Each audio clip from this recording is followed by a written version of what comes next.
The other big issue in this election seems to be the obvious friction that exists on the city council. Much like the city council, which is divided into two factions at this point, it seems to be that the current crop of city council candidates seem to be falling into opposing camps. Those that support the actions of Mayor Tobler, City Manager Mays, and City Attorney Olson, and those whose views seem more aligned with the two new members of the council, Travis Chandler and Linda Strickland. How do you see yourself fitting into such a divided city council? Well, I would hope, and I say this very hopefully, is that I would be the nucleus to bring the group together. Because I not only have a good relationship with the two council people, Strickland and Chandler, but I also have, I feel, a very good relationship with the mayor. He and I meet more often than I meet with any of the other present council people. And he and I think, have a very good working relationship. We don't certainly agree on everything, but I would not be part of a team. I would be my own person on the council. I would do what I think was, or thought was, the best for the community. And I wouldn't be voting one way or another just because other members of the council voted that way. Now, as far as the staff is concerned, when I was on the council, I had the opportunity to work with both the existing city manager and the city attorney. The city manager then was the city clerk. We had our differences, but I had respect for them. I would have high hopes that they would become part of the working team. I don't think they are at this point in time. As far as the city clerk's concerned, my feeling about her and what little I know about her, well, I know a fair amount about her because I do work with her fairly often on a number of things. Pam and I think, would work very well together. As far as the other two are concerned, I would say that they have to become part of the team. And one of the things that I've missed in the council I was on, and what I feel is the present council, is that I would miss having the city manager in particular giving advice to the council as to what they thought the council ought to hear and not what they think the council wants to hear. The last city manager that I was aware of that you could really depend on him telling you what you ought to hear was George Forbes. Since then, in my opinion, we've not had a manager like that. I would insist that we get that kind of advice from our staff. I don't want them counting 3 votes every time they make a decision. I want them to know really what we ought to hear and not what they think that we ought to hear. It sounds like a sensible approach to me. Right. On a related issue, how much public discussion is appropriate at city council meetings? The current majority on the city council seems to feel that as many issues as possible needs to be worked out prior to the city council meeting, while the two new members of the council seem to feel that most substantial discussion should take place in public where we all can see it. How do you feel about that controversy? Well, I think that there's probably a compromise there. But what I think we're missing now that we had when I was on the council was a workshop. We had a workshop every Monday morning prior to the council meeting. It was open to the public, but no decisions were made. But all questions and many of the answers were given at that workshop. So we didn't have to spend time at the council meeting doing that. But no, I think that most discussions should be public. And I think the public deserves to know how each council person feels about an issue.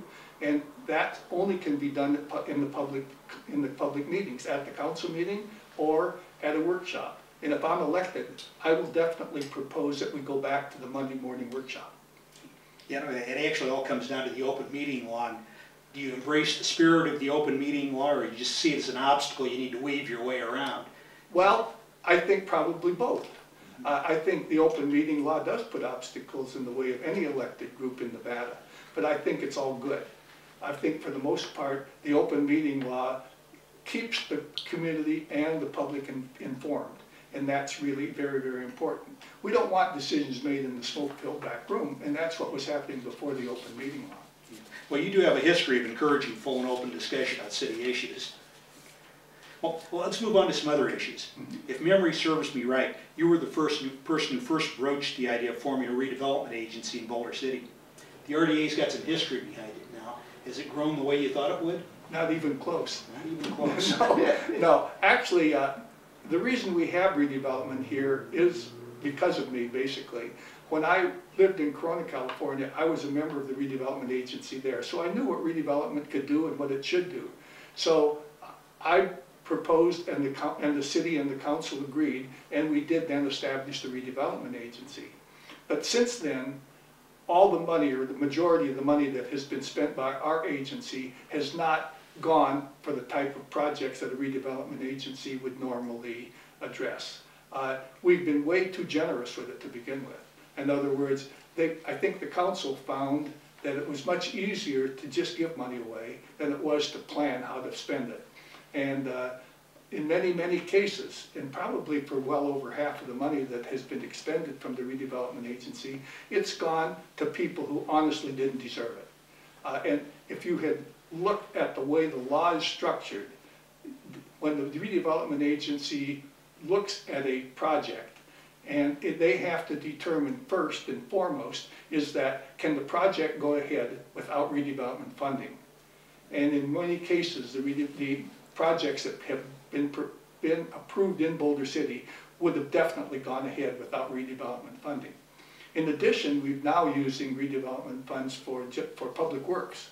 That was never intended that redevelopment do public works.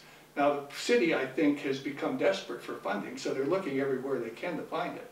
But it should not have come from the redevelopment agency. So yeah, I totally disagree with the way the redevelopment has been handled. And I would propose, and I think I'll get support on the council, to really redo the redevelopment agency. One of the prospects and things that I think would make some sense, and this is the way it was in Corona, the redevelopment agency was separate from the council. It was pretty much like the planning commission. It was made up of 5 individuals within the community, and then they reported to the council and made recommendations, as does the planning commission. The council eventually makes the decisions, but I think you get a lot more input from a separate and private group than you do from the council itself, and you pretty much take the politics out of it. Yeah, that's important sometimes. You know, another issue that seemingly won't go away is the landfill. As I recall, 15 or 20 years ago, the city became aware that the landfill was filling up, and that eventually led to the ill-fated attempt to put a regional landfill out in the El Dorado Valley. Right. And since then, a whole lot of consultant reports and no resolution to the issue. Do you have any thoughts on why we can't seem to solve that problem? I'm not as close to that as I'd like to be. Well, I guess I'm probably as close to the landfill as I'd like to be. Yeah. but at any rate, a few months ago, I became concerned because there was an article in the paper about the city making applications for expanding the landfill. So I called and talked with the health department and the gentleman in the health department that was in charge of approving our applications. He told me that he keeps asking the city for various forms or various applications and he's not getting them. I don't know if that's changed or not, but until we can work with the health department along that, we're not going to solve it. So I think that's solvable, but I feel that we really need to be able to have a very good working relationship with the health department and whoever is overseeing our applications.